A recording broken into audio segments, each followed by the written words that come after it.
Morning to everybody out there, and my name is Esther Badenhorst.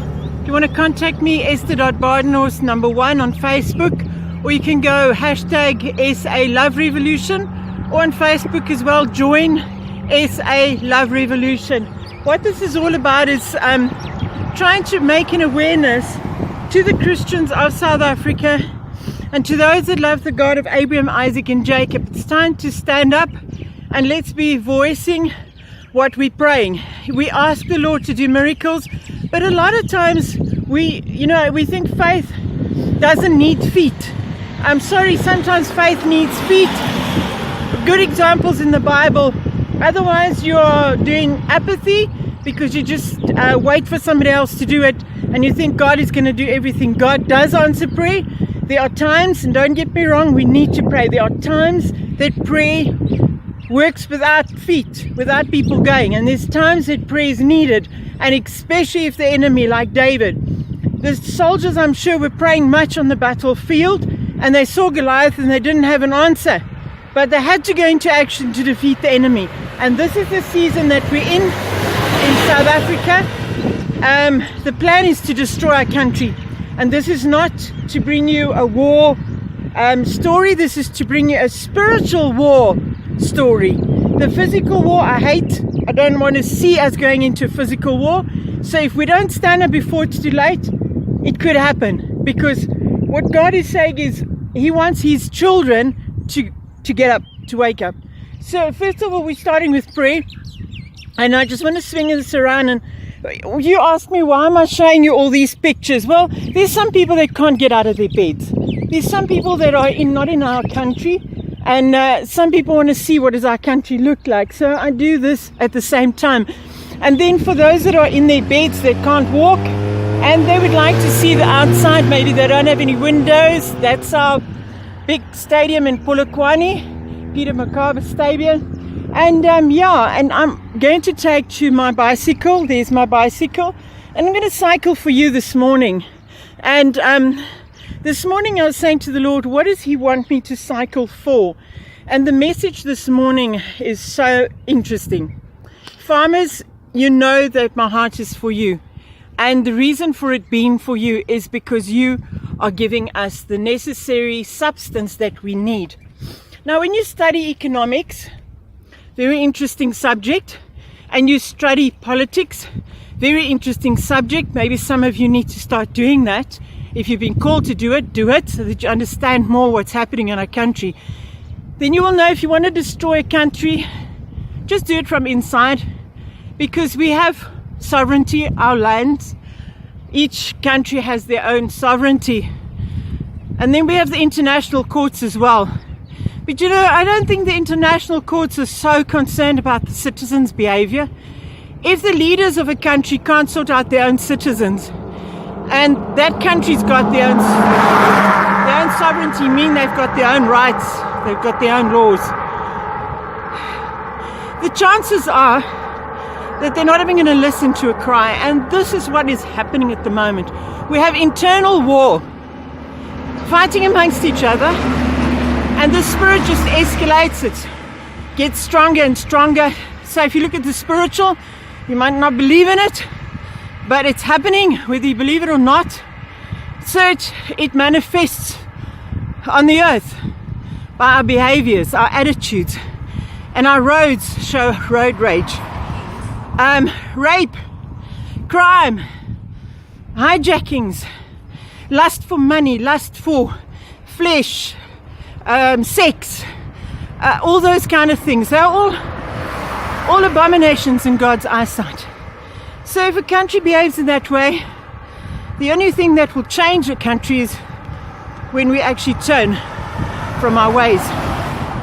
So I want to bring to you, especially my heart for the farmers today, and I want to challenge the farmers. Can we stand together? Can we unite together? My message to you that the Lord's laying on my heart is cycle for the farmers, Esther, because they need to get together. They need to have strategies. They must stop whimpering and whining and complaining and saying, why is this happening to me? Just a second for me. just going to stop here for a second. I'm going to speak in Afrikaans just for a moment to Afrikaans people of South Africa. Julle is 'n spesiale ras. Julle is 'n spesiale nasie. Ek roep julle uit. Dit is nie tyd om te beklei oor wie is reg, hoe ons bid, hoe ons preek. Daai tyd is verby. Suid-Afrika is nie meer dieselfde nie. Ek praat met die boere van ons land. Boere van Suid-Afrika. Dit is tyd. Ek gaan nie sê wanneer gaan jy opstaan nie. Ek sê vir jou nou, dis tyd om op te staan. Ons land het julle nodig. Nie om kwaad te wees nie, nie om te kyk wat die duiwel aan ons doen nie, want hy wil ons seermaak. In Johannes 10 vers 10 sê dit. I'm going to say it in English. The thief has come to steal, kill and destroy, but I, Jesus Christ, have come to give you life. Esther in the Bible, she stood up for her nation, her race, and that was the Jewish people, because they were being destroyed, they were being killed. I will stand up for my race. I will stand up for what is right. And if you are getting killed, and if you are getting raped, and you're a black person, a colored Indian, I don't care your color. What I care about is the evil. The evil that is the Amalek spirit that wants to come and destroy South Africans and those that have come here to find peace. Those that have come here to destroy South Africa. I want you to know that Christians are standing up. This is not your playground.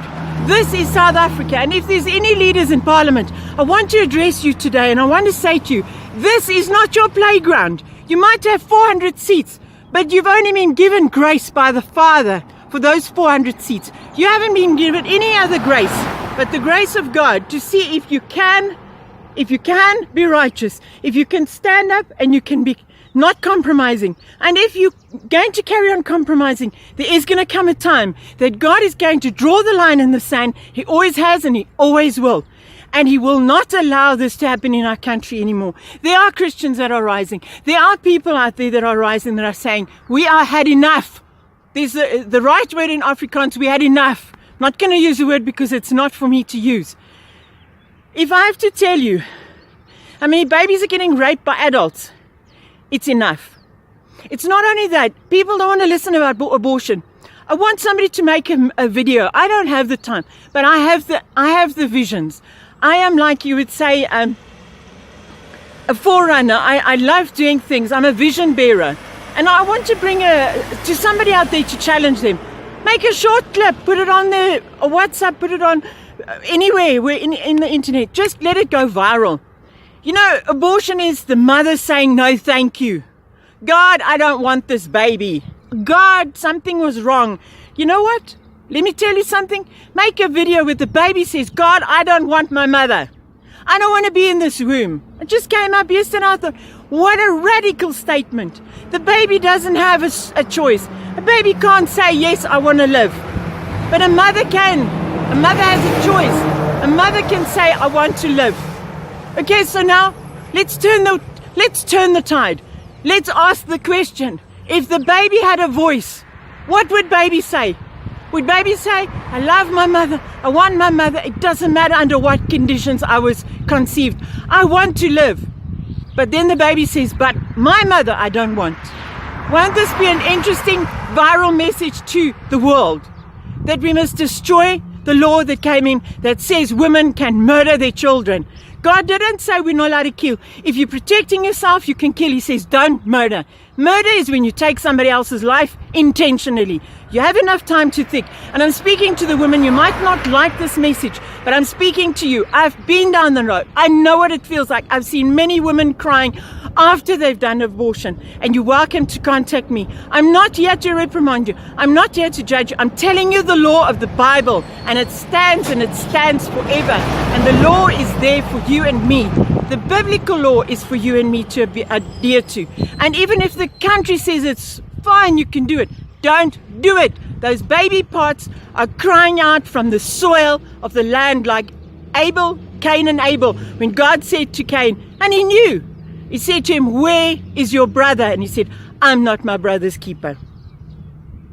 If you're carrying a baby and you want to terminate that baby, I'm going to ask you the same question. Are you not your baby's keeper until your baby's born? Rather give it to somebody that needs a baby and wants a baby, because God will not condemn you. But when you are busy murdering, we have the biggest war in South Africa, and that's women killing their own children. It's time to stop. And if you say baby's not a child, then I wonder what you were when you were born. And if you weren't loved by your mother, what would have happened? You and I wouldn't have been here. If my mom destroyed me, I would have been speaking to you. Come on, women. We are strong. We can. And there's women out there. Start women's organizations for the women that can't and don't want their children. Because there are reasons, but it's not valid enough to murder. If I'm in poverty, must I just go and kill myself? No. I must find a way. God says, I bless the hands that labor. Don't ever think that your road has ended because you don't have some substance to feed your baby. If you believe in Jesus Christ, if you walk a path with Him, He will open miraculous doors for you.